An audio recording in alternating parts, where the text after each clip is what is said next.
Hey Blaine, how's it going? Hey Elliot, what's Hey, up? everybody. There's Gwen. Hey, Hey everybody. Boy, this case is a weird one. One I of the apologize. It's not the one on the ad because it got switched because of some issues. But Yeah, we are instead going to do the Fisher case from 1800s, mid 1800s in Australia.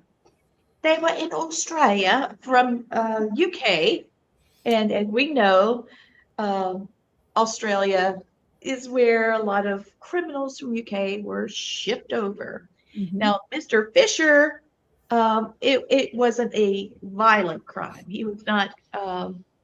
He was not. Um, he was a bit of a crook. Okay, he wasn't. He ended up being a successful farmer and educated. He was respected locally. He was He rough around the edges. Yes, he was receiving stolen goods. So it's not a violent crime. He was just trying to get ahead and he got booted and then he said, "Okay, I'm not going to do that again." So he went there and started a new life. And but he chose his friends poorly. Let's just say it that way. Again, that was one of his problems before. It didn't change. Oh my God. Elliot, you want to kick us off? Yeah, so I had to do some research on this case. This is one that I was not familiar with, but it is very interesting. And you guys will know that it actually has a lot of similarities to like one of the first ever ghost stories that are documented in human history. It's called The Haunted House in Athens, and this one has a lot of similarities, and we can go over it towards the end of the episode here. But I do find that part very fascinating. So, like you said, Lee, he was born in London, England. I did read that he had been convicted of passing forged notes, or in Canada, what we would call that is being in possession of like counterfeit money. And so, like you said, they shipped him off to Australia after he was convicted of that. And he did his time there in Australia, got out on a version of parole there, and got permission to buy land. I think they called it a ticket of leave when I was doing my research. That's what they called it.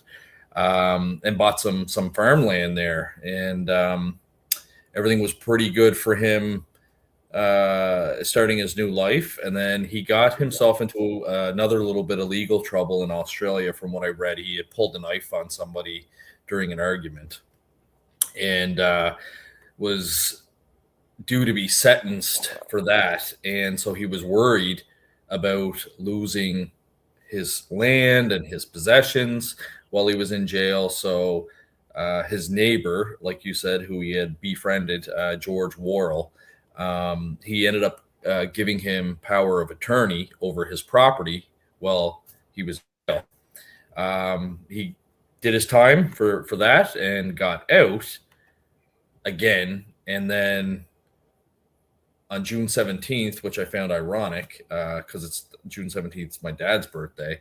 Uh, Oh, that's when Fisher went missing.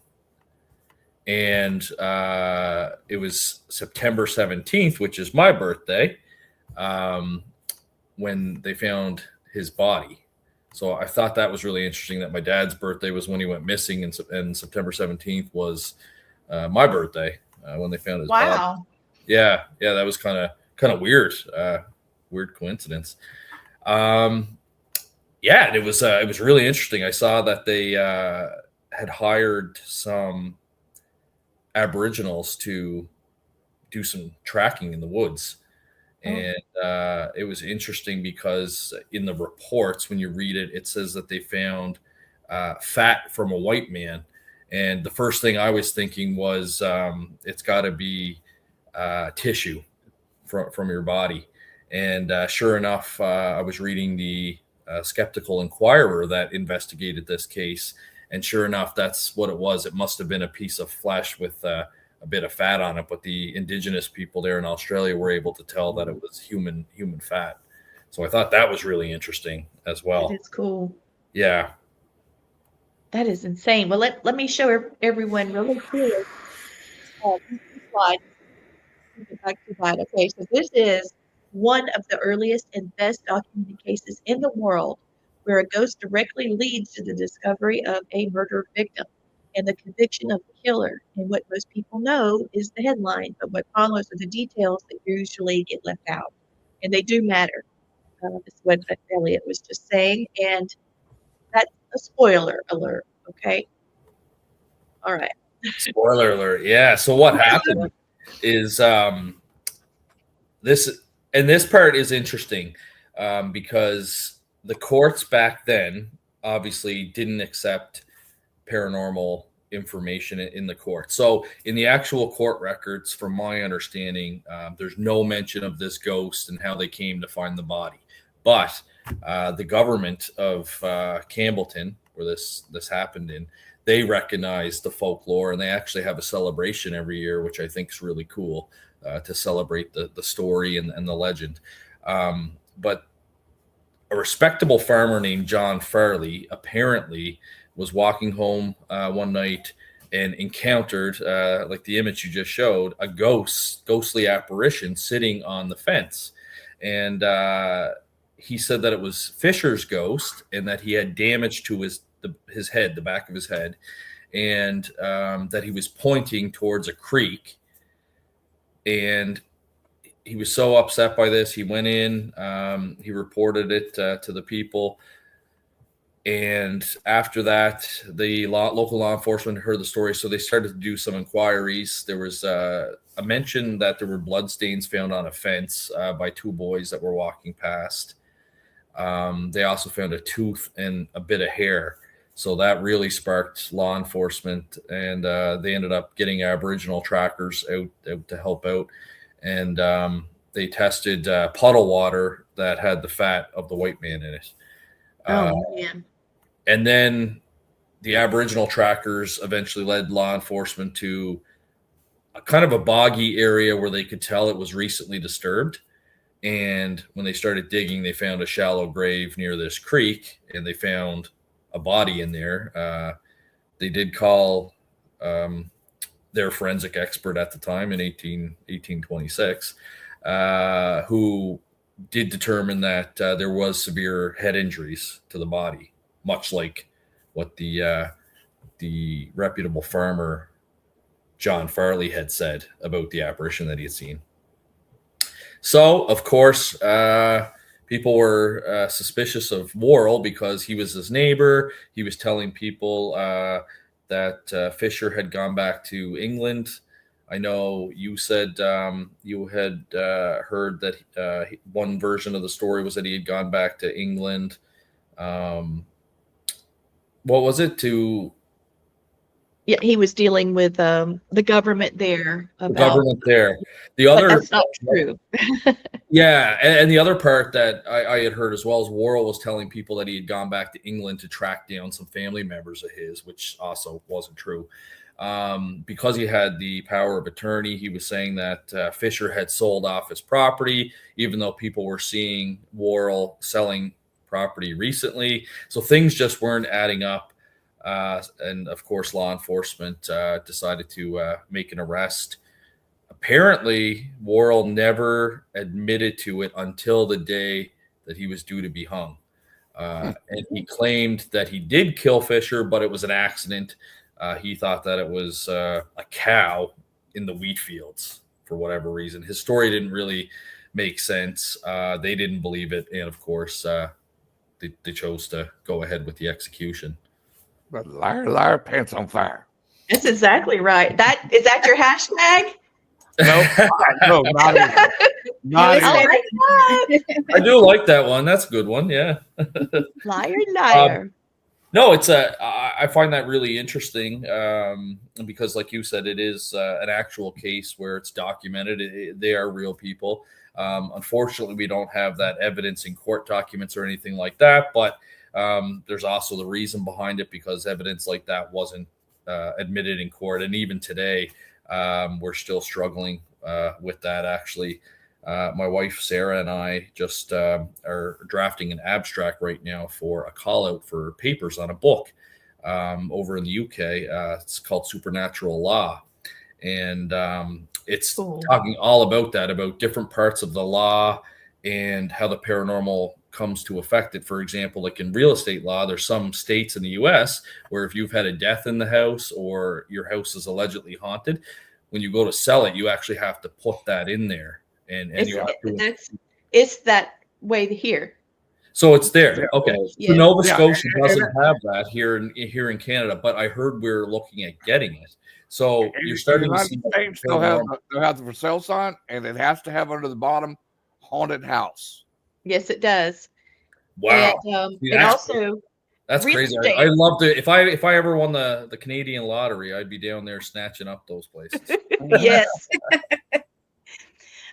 There's real estate agents that have, they've called me and said that they're taking classes on how to sell and how to deal with haunted houses. That's really So, interesting. yeah, and they do get more money for haunted bed and breakfasts and different things. So they love to have their property diagnosed as haunted or whatever the word would be. Well, you know what? It's funny. It's funny you mentioned that, Lee, because I was on Facebook one morning. I usually pop on quickly during my morning coffee and catch up on everything. And I saw that there was a house for sale in Halifax, 6767 Bears Road. And the person actually, it looked like it went to foreclosure for not paying property taxes. And the person that had possession of it, that was auctioning it off, had mentioned that the home was haunted. And it's funny because back in I want to say 2001, we had heard stories about it being haunted as well. And they call it the house where the devil danced on the hill, because the house is kind of on a little bit of a hill. Yeah. So I think the starting bid was like basically what the cost of the property tax arrearment was. So it was like $9,000. And Sarah came downstairs and she was having her coffee, and I was talking to her about it. I'm like, hey, Sarah, what do you think about this business idea? We could have a haunted Airbnb and all this stuff. But no, it's funny. We talked back and forth about it, and it's kind of by sight unseen. So you're not allowed to go in. You're not allowed to inspect it. So basically, oh Lord, yeah, like you could end up buying a teardown. And of course, it's in a prime spot, downtown Halifax, right on one of the major roads. So you're probably going to have a developer snap that up. I'd imagine they'll be willing to bid a lot more than what I could afford, unless I win that lotto tonight. But it's a big business. Airbnb, haunted Airbnbs now. It's a big business.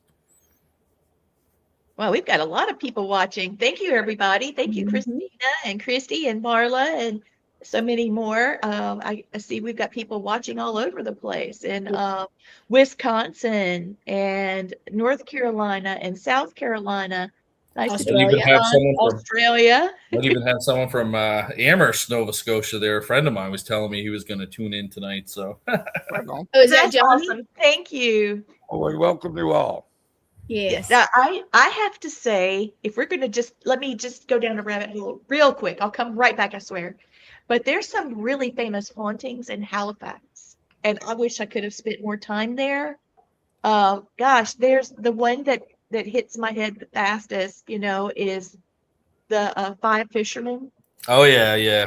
I'd say that's probably the most popular haunted spot in Halifax, the Five Fishermen. So anyone listening that's not familiar with it, it's a restaurant. Peter's watching. That's awesome. Hey, Peter. Yeah, it's called the Five Fishermen Restaurant. It's very good, very expensive. But it used to be Snow's funeral home back in the day. So it's housed bodies from the Halifax explosion, which happened when the ammunition ship caught fire and exploded and did mass devastation to downtown Halifax. They house bodies from that there, and they also house bodies from the Titanic there. A lot of staff have reported multiple different things happening, such as silverware being misplaced and plates falling down and smashing on their own. I spoke with one gentleman that said he was upstairs in the office. The place was closed. He was walking towards the administration office, and he heard a sound of metal hit the floor behind him. When he turned around, there was like an old-fashioned skeleton key that materialized out of nowhere. And then the bathroom, a lot of men report when they try and go use the men's bathroom, there's like a force that kind of keeps them from going into the washroom there. So Oh no, they don't yeah. need to do that. If I'm on my way to the bathroom, leave me alone. Yeah, no, it's got lots of ghost stories. It's a woman's spirit. Don't want them in the damn bathroom. Probably, yeah. It was really it's really a great spot though. If you're in town, even just if you go for dinner there, I mean, you're not going to be disappointed. But it's very well known. I've got my bifocals on, so I'll read this for everybody. Johnny Mariner says, how close are you to the lake that people are finding feet still in their shoes? What the hell? Opposite side of the country, yeah. So we were having out in Vancouver, British Columbia. There were a lot of shoes washing up on shore. I believe there were some that showed up in Washington State too. Nothing suspicious at first when it was happening. They thought maybe there was a serial killer out there. But I believe they were able to link a lot of those to like people that had drowned. And what they were saying is eventually when the body starts to decompose, the shoe almost acts like a flotation device. So when it detaches, when the bones detach, then the foot stays within the shoe and then it kind of floats to the surface and then eventually gets washed ashore. Because initially when we were getting all these reports of these feet showing up, people thought it was either a serial killer or organized crime. My mind would have gone there. Yep. Yeah, exactly. Okay, so I went down a rabbit hole. I apologize. Back to it, guys. Let's talk about Mr. Freddie, poor guy. So he got in trouble. He got in a fight, pulled a knife, needed to go square off because, he's just got a little ticket saying, okay, you can go buy property. He was about to have a mess of himself. So a crook trusts another crook, and the crook ripped the other one off. And so what happens, but why are you selling off all my stuff? Why are you, I made you a power of attorney, but I didn't give it to you. And so that's where the oopsie happened, right? That's where he got whacked and got killed and thrown in the water. Wow. Yeah, that's a horrible way to go. And the fact that he thought he was a friend, that's even harder. So that's a tragedy. And we've got a vengeful spirit now. And I've heard vengeful spirits. Now, you may not have heard this because some of our knowledge crisscrosses. Blaine and I have a lot of the same knowledge because we've studied the same and we've worked together a lot. But with you, we went to different colleges. So what I've heard vengeful spirits called is a lemur ghost. Lemur being those monkey-looking things, and they go, oh, like that. And when you see them, people that can see them with their eyes, they make that expression like they're so shocked. I've seen several, actually, that were in my house, and my daughter started seeing them. He looked like a greaser from the 50s and, like that. And I found out, that's a vengeful ghost. And that's what this guy was. But he wasn't just freaking out and running away. He took action. Let's talk about what he did. I mean, he was newly deceased. He knew he was dead. And he appeared to people. Third-party people. Wow. Saying, hey, this is what happened to me. This is where my body is. And that type of thing. I mean, am I right? Correct me if I'm wrong, guys, because I know, Blaine, you studied it as well.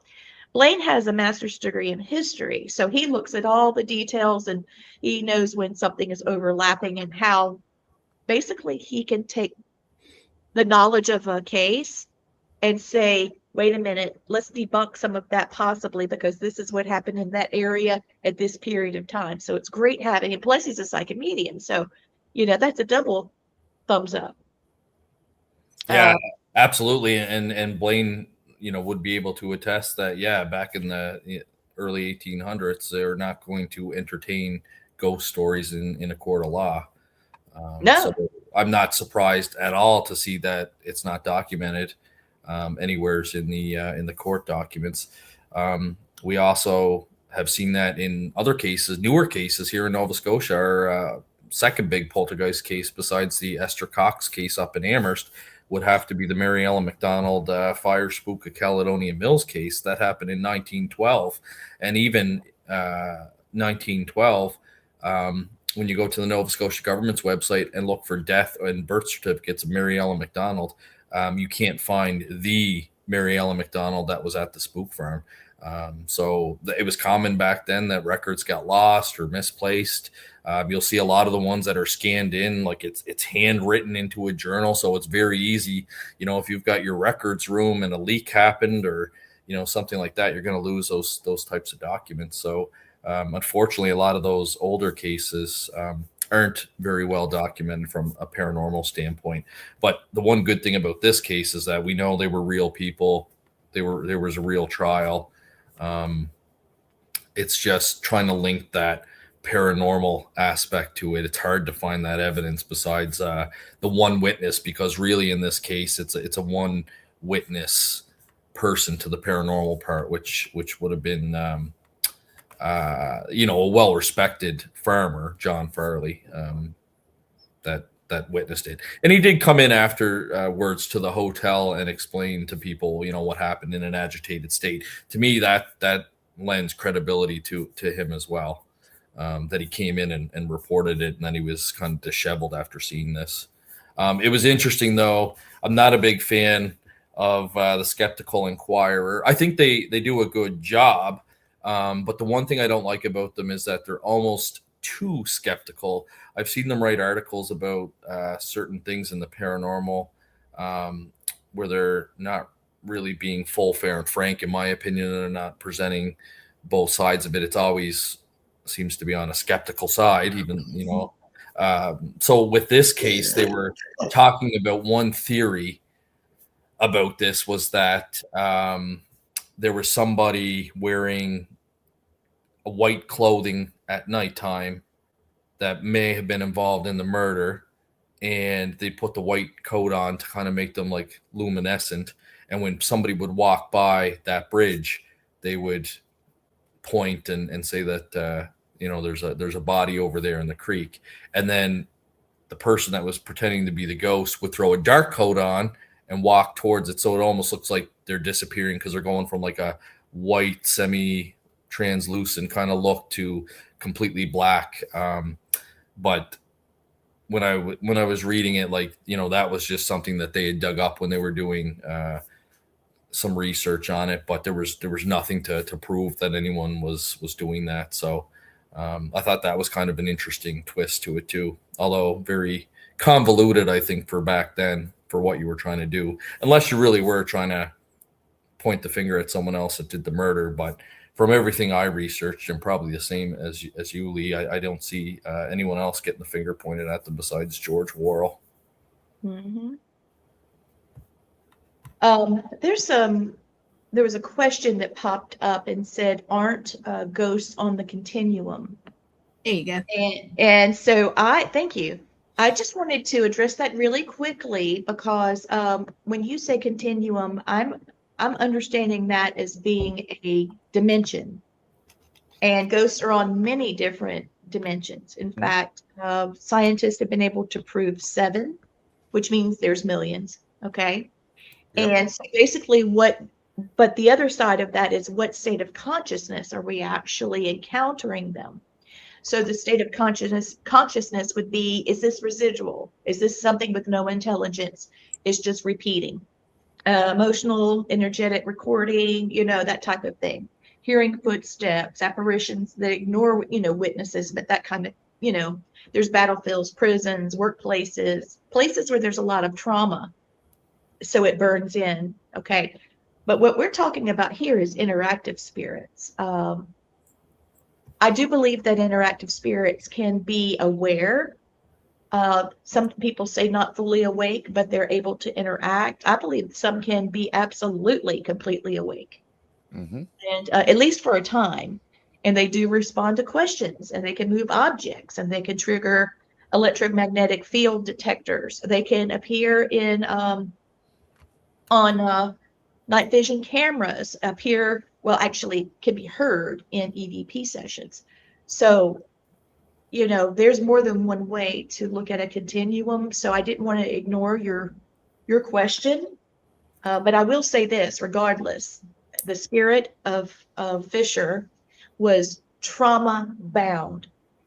It was seeking justice. And there's plenty of other spirits that we can see even in the Bible. And I don't, my knee-jerk reaction is not to go to the Bible, but I know that the majority of people in my area are Christian. So blood in the Old Testament is treated like a witness. Okay. In ancient Hebrew, blood was thought to be the life. Blood is the life. And it doesn't rest, it doesn't disappear, it becomes a testimony. Like Abel,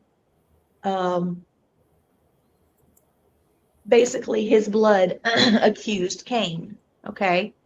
Let's don't confuse blood between response. But then we also have, and I'm not going to go, like I said, not too far into this, but in Numbers, the land was defiled by blood, and there's no man's land in France that had so much blood spilled it can't be habitated. Nobody can live on it. And also martyrs crying out in Revelation. And so there's plenty of things that talk about the blood crying up from the ground when they did not have a just death. So I'm just going to stop there because I just saw that and I said, I need to talk about this a bit. So if you guys have anything you want to say, please do. But I just didn't want to miss that. Yeah, those are great points. Mm-hmm. So this is the second of our series, the marks that the beginning of our eerie new series, Ghosts Who Solve Their Own Murders. And remember, we don't honor the murderers here. We honor the voices that rise from the grave demanding justice. So that's where that came from. So how did the...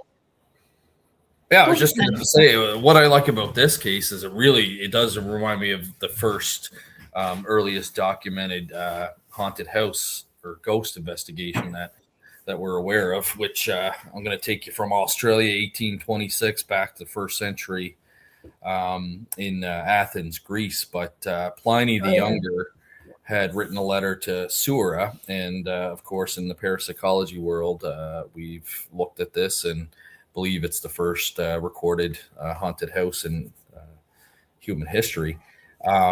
It's interesting because in Fisher's case, he was an apparition, and he was pointing to where his body had been hidden in the creek. And in the Athens story as well, what was happening is there was a house in Athens that was haunted, and anyone that would stay there would come across this ghost that was emancipated and chained, and he'd rattle chains, and he'd spook anyone that would stay there. So finally, a philosopher named Athenodorus decided that he would go there and conduct his own investigation. He was a philosopher. So sure enough, he went to the haunted house, and it wasn't long before he came across the ghost. He described him just like other people had described him. He was, a very emancipated looking individual. He was wrapped in chains. He could hear the sound of the chains. He decided to follow the ghost, and the ghost led him out to the courtyard and then kind of disappeared. So the following day, Athenodorus got up and went out to where the ghost disappeared and began kind of investigating around the area, decided to start digging, and he ended up finding a body that was wrapped in chains there. They gave the body a proper burial, and then the haunted house in Athens disappeared. It was no longer haunted. So I find it really interesting because there's a lot of similarities with the Fisher case, because that's what he was upset about. Obviously, he had been murdered, and he was trying to point to, well, at least one passerby that we know, Farley, where his body was located. And sure enough, they did find the body buried in the creek on property that actually belonged to his neighbor, Worrell. So Worrell had buried his body in the creek that actually fell on Worrell's property. So I thought that was really interesting. It's also both a case of a single witness, really, if you look at it, because we only have Athenadoris's testament to it. We don't have anyone else that had gone to the Athens house that put anything down in writing. So we have one witness in the Athens case, and we have one witness in the Fishers case, which is John Farley. The other interesting part too is the outcome, where bodies were found in both cases, which I find really fascinating. And then the cultural aspect of it as well. So in Fisher's ghost case, that kind of blends a mix of history and folklore and crime. It certainly has become a national legend in Australia, and they do the Festival of Fisher's Ghost every year, held in Campbelltown. That's cool. Yeah, and then in Athens, it's more of a philosophical or moral tale, where it talks about persistence of the soul, proper burial, conducting a rational investigation, and it's more mixed in with Western ghost lore tradition. But there were certainly a lot of core similarities there. The fact that you had humans witnessing and investigating an apparition. You had the ghosts that had unresolved business, I would say improper burial or hidden body. You had the discovery of actual human remains in both cases. So I find it, very, very interesting that this case, separated by 1,700 years, but very, very similar circumstances. Space and time. Now, Blaine, you were going to say something, and I know your voice is, got to be strong. So I'm not going to say. It doesn't matter. The point's over with. I couldn't say what I wanted to say, so I'm done. Okay. So is there a way to be able to speak with, take for instance, Matthew was called to a jail. There was several jailers there that, people that were prison guards that heard crying, children crying. And we were, trying to figure out what the heck was going on. Matthew and I both looked at the cases, and it started after a woman, and it wasn't Susan Smith, but she had her two children in the back seat, and she was going to plunge herself and the children into the water and drown. But at the last minute, she decided she needed to come out. But the boys couldn't make it out. They were tied in their seat. It's horrible. But when it was all said and done, they got her and locked her up in the jail. And the children were crying. And she left, but the children were still crying. So that I went in and, I told them to come on, let's go. You don't need to be sleeping in here. And then after that, they were jumping on the bed and moving stuff around and moving the furniture around, and just like little toddlers would do. And so I crossed them over, which that's not really something that I do, because if they're here, they're here. That's their decision. But I felt like these babies needed to be somewhere better. I want you to know those little rascals came back to tell me thank you. I had just laid down and I felt the bed moving. I said, God, I haven't felt that. And I was like, oh my God, it's the child. And at least one of them. And we made it. Just wanted to say thank you. And then just that quick, he was gone again.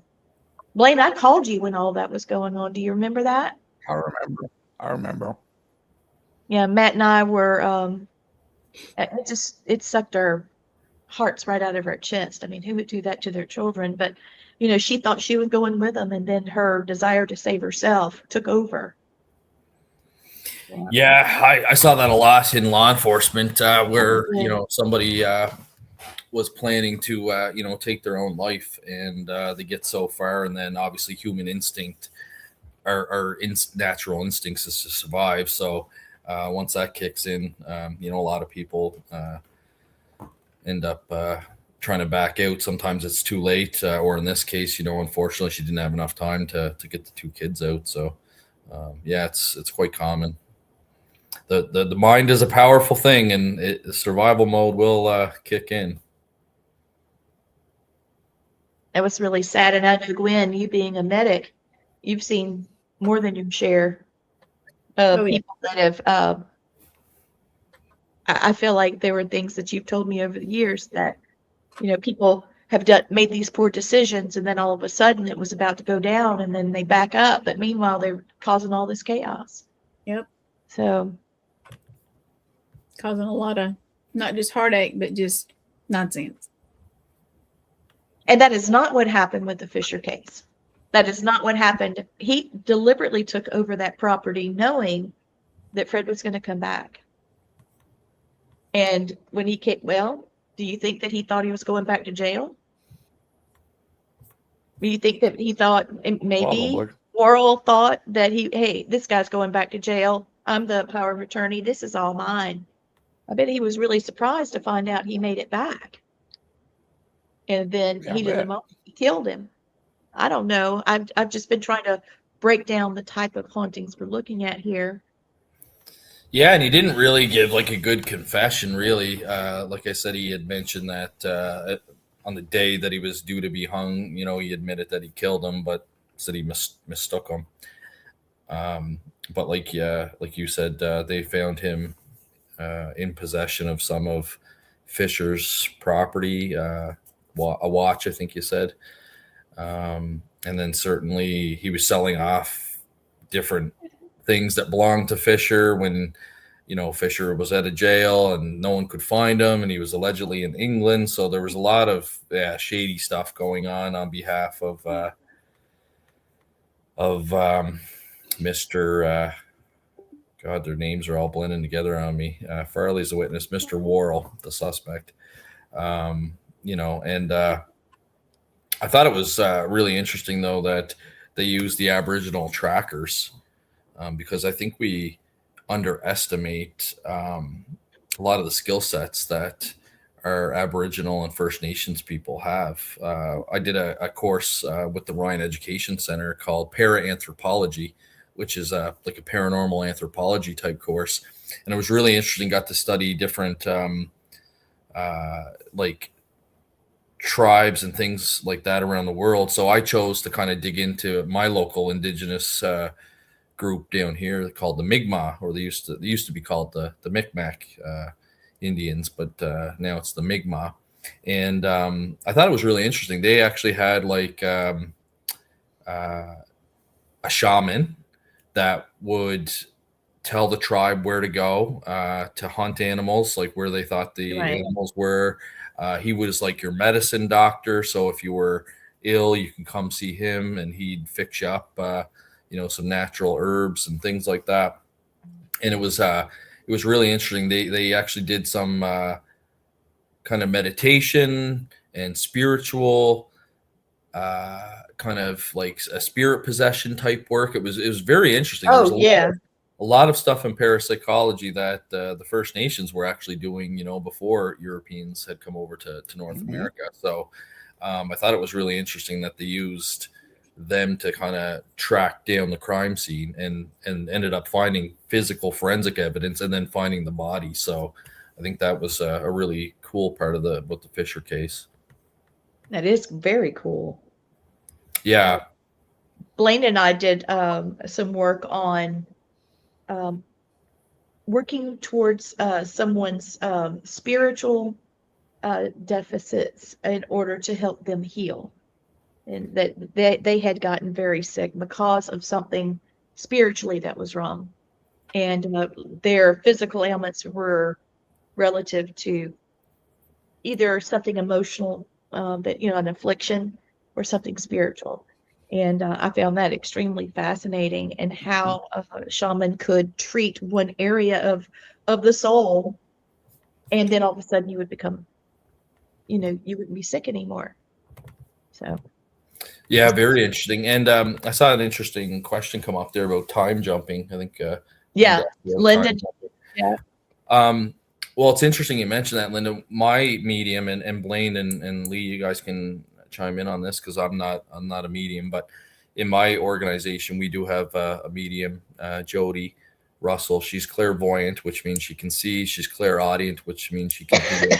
And she's really good at psychometry, which is when she can pick up an item and recall its history and tell you the story about it. So one night she messaged me and she said, geez, she's like, I had a weird experience last night. She said, I had a little boy like peering into my bedroom from around the corner. And, you know, I got up and talked to him and said, like, you know, what do you want? And he was kind of just there and saying hi and checking things out. And she said, well, it's late at night and, you know, come back in the day. And this is kind of like my boundary that I have. And then it was funny because my sister called me and said that they had an experience as well. And it's funny because my sister's married to Jody's brother and they're twins. They're fraternal twins. Oh, And so that same night, Jeremy had a similar incident. So he was asleep and he saw a little boy peering at him from the doorway and he thought it was his son. So he's like, Nolan, just come into bed. What are you doing? And he said the little boy just kind of turned around, disappeared. So Jeremy got up saying I better check on him. And when he got up, he found that Nolan was sound asleep in his bed. So it wasn't him. And he described the same type of pajamas that Jody had seen the little boy in. So then fast forward about 2 months later, we're on our way to the Ottawa House Museum. And this little boy appears in Jody's car. And he's all excited. And he says, you're on the way to my house. And she was kind of thinking like, what's he mean? And then he kind of disappeared. And then she got to Ottawa House Museum. And then she saw him in Ottawa House Museum.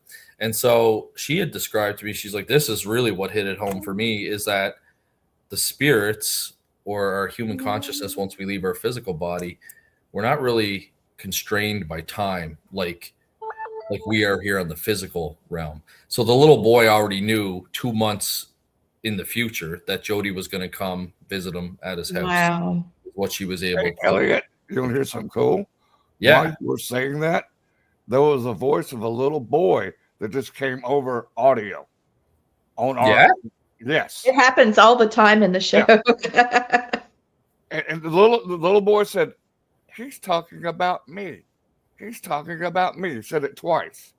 Ah, very cool. This little boy is quite active. Apparently, the historians at the Ottawa House Museum kind of like based on Jody's description kind of said that there was a little boy that had passed away from either consumption or pneumonia, whatever was going around at that time.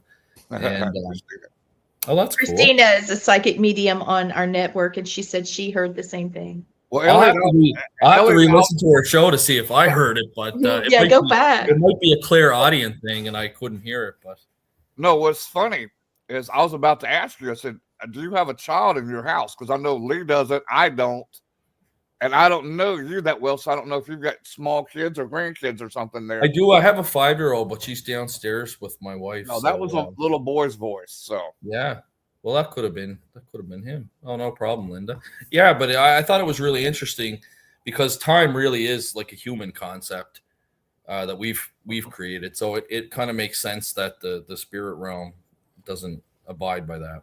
Well, interestingly, last time I saw Blaine, it was myself, my husband, and Blaine, and we were all talking about the newest dimension that scientists have uncovered, and it runs backwards.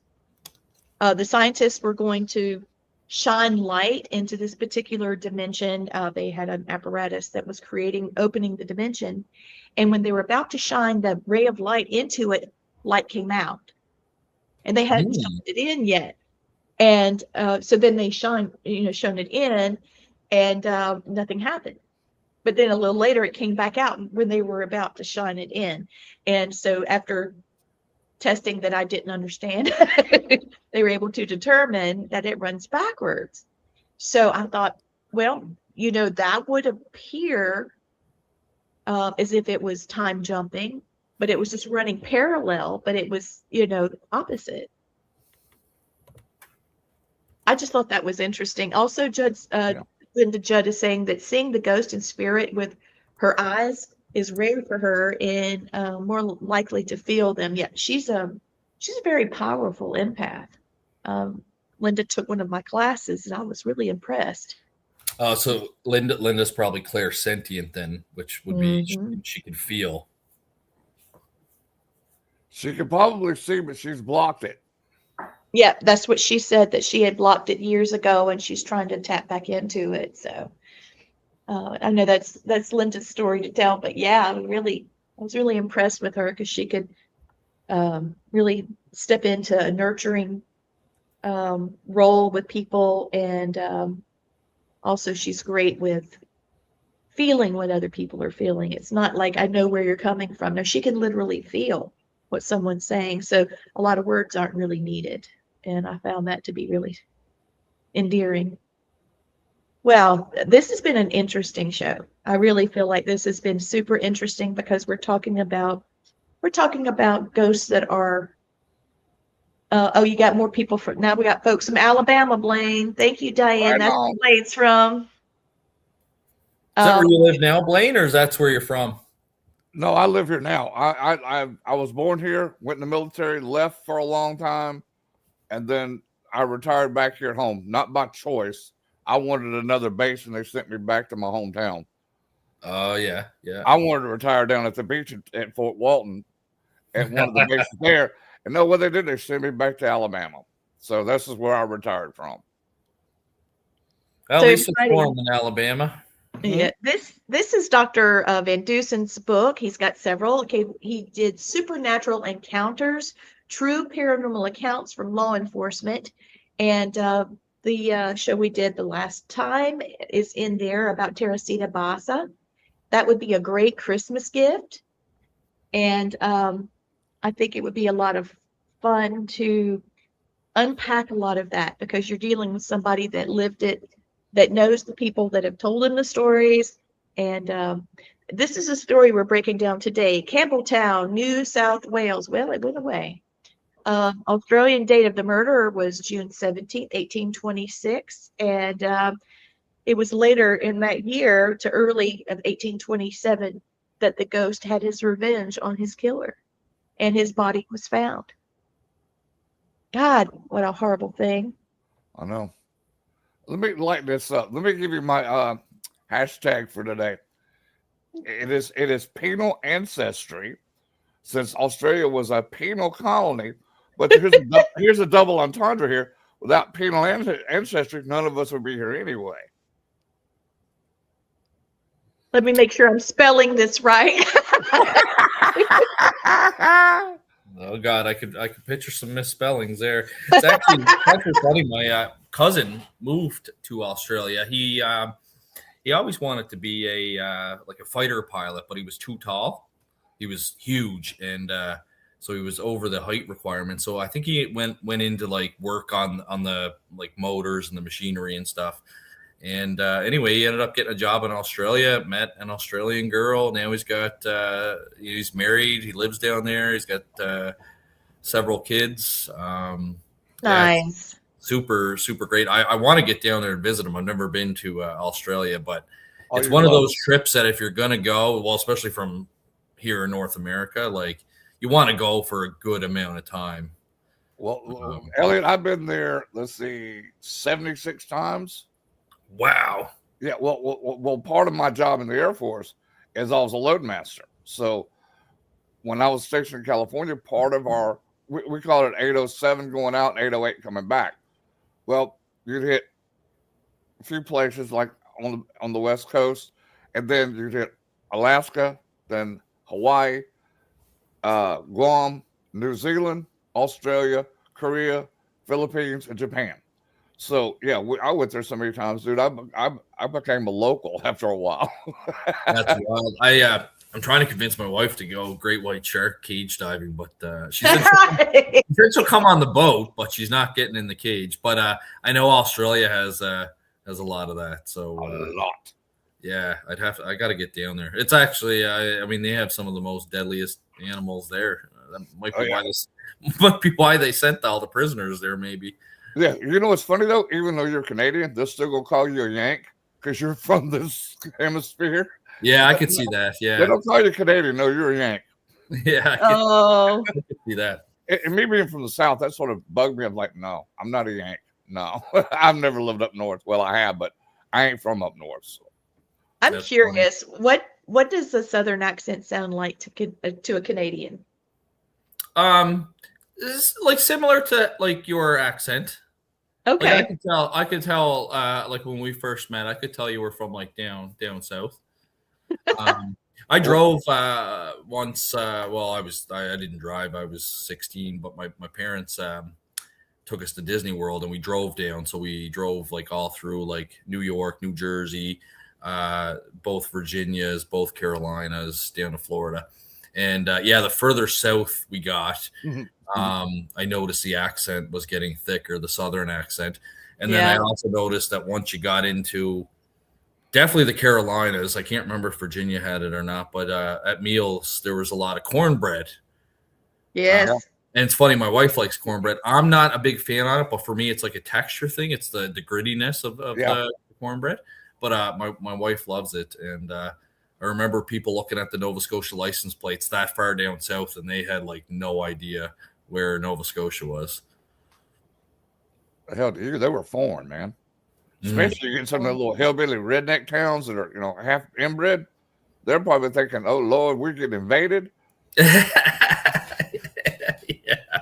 Yeah, I'd love to go to Louisiana because it's got such a haunted history. So I think I would absolutely love it there. You would love it. The food is so good. The people are so cool. Oh yeah, I love like spicy Cajun food. So yeah, and seafood. If you ever go, just holler at me, dude, because my mom's from New Orleans, and I've lived in New Orleans. So let me know, and I'll tell you the places to eat, not to eat at.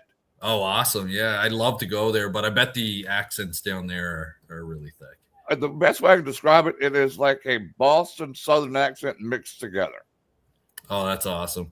It's funny. It's funny going to different spots because when we were in New York, we were at a restaurant. My wife overheard like two local New Yorkers talking, and she's like, "Oh my God, listen to the accent on it!" Like it was that typical New York accent, right? Yeah. And then Boston too. We were at a bar one time, and she could hear a guy talking, and he had that thick Boston accent. So it's always cool. Boston. It's always cool to go. Never said it's ours ever. Yeah, not too far from the car. There it is. Yeah, no, I love it. Apparently, I have an East Coast accent. So no, you got a Canadian dude because when you said that, a boot, that's Canadian does. All we think of is I think of like South Park with Terrence and Phillip, a boot. or Doug. Let's see, Doug and McKenzie brothers talking about a boot and what's the other word that they used a lot? Hosers. Oh, hosers, yeah. Hey, hosers. Yeah. Oh, that's funny. Yeah, no, it's really interesting to go to different spots, and I always, of course, being interested in the paranormal, always look up like the local history, like paranormal history in the communities and stuff. So, well, that's what's funny though. You ever go to Louisiana? You can be within 5 minutes of each other and have 5 different accents. Yeah. Well, in August, we're going to New Orleans. Yes, we are. Ooh. Come go with. If you go like to New Orleans part or East New Orleans, we call them the Yats because everything's like, where you at? It's not where are you at? It's where you at? I'm over yonder. Over yonder. I'm over yonder. Where the hell is you? Oh, that's I didn't show the pictures. Oh gosh, I'm sorry. Hold on, Blaine. From the 50s. Oh yeah. So so this that bridge you see there, it was one of the sides. We're not sure. I mean, the sign saying Fisher's Ghost Creek is to the left there. See it right here on the left over there. That is the railing that the witness saw the apparition of Fisher appear. So that's where the ghost on the post was. Ghost on the post. Yep. Okay, and then here's this one. Isn't that the house? Yeah, so that's the that's just another angle of the. You can see the creek in the back there. Yeah, so just another angle of where the ghost was seen. I don't think I showed this one either, and you'll like it. Frederick George James Fisher was buried in St. Peter's Cemetery by Reverend Thomas Reddall on October 27, 1826. There's a strong tradition passed down by cemetery workers that this is the place. Yeah, because I heard when he was buried, they did not use like a headstone. Oh. Oh. His brother buried him but there was no headstone. I don't know if he couldn't afford it or what the reason was, but yeah, there was no headstone erected. So for the next, I know we're running out of time. I wanted to show those real quick to make sure that we covered the things we wanted to cover. So our next case is Pauline Picard. She's French, and bless her little heart, she disappeared. Okay, and her spirit led the police to her body and the arrest of her killer. And she is a little doll, just a little doll. Let me get some quick pictures and we'll review these again next week. Just a sweet little thing. Oh, it makes me sick. It just makes me sick. This reminds me of those children I was just talking about, right? I wish I could have gotten hold of their mother. I know she may have had a mental break or something, but I hate it for her, but she'd have had a whole lot more than a mental break. She'd have had a neck break if I could have got my hands around her neck. It'd be like, it's true, I got to cut a bitch. Yes. She was going to be in the Slapaho tribe. No shit. So I'm not going to go into too much. Okay. I will send it to you guys so that we'll have it. But here are the pictures. This little child. This goes to show you don't have to have an age, to have these kinds of feelings. Okay, this child was murdered, and I'm moving quick. My fingers are moving quick, I promise. Where did she go? I said it. I was doing. There she is down there. She's so young. And this case happened in 1922 in France. A child's apparition led police to her body and the arrest of her killer. And here she is. Oh, Sweet wow. thing. And so that's the area she lived in. So very rural. And that's what the police uncovered. Okay. So, guys, pass the word that this is going to be a really fascinating case again. And this was about Frederick Fisher, the Fisher's ghost, that is still being celebrated in Australia. This one is going to be about little Pauline in France in the 1920s. And let's see what happened to her. See if you can figure out who did it and why she was able to talk about it with Pauline Picard. You guys have anything else to say? No, I just want to thank you for having me back on. I love it. Are you gonna make it back for this next one? You know what? I'll try. I feel bad because I know you said you asked me if I wanted to fill in temporarily, and I do have a tight schedule, and it's all right if you can't. But I'm certainly enjoying hanging out and talking with you and Blaine and your audience and stuff. So I'm gonna try and see if I can make it next week. I'll have to do some research on this case as well. It's one I'm not familiar with, so I love those. Pick ones like that, yeah. So I'll send this over to you, at least the link that I have. And I think everyone, thank you so much for watching Serial Killers, Supernatural, and Murders. Letting you know that ghosts do exist, and we are there to track them down and listen to their voice. Have a great night. Yep. See you, everyone.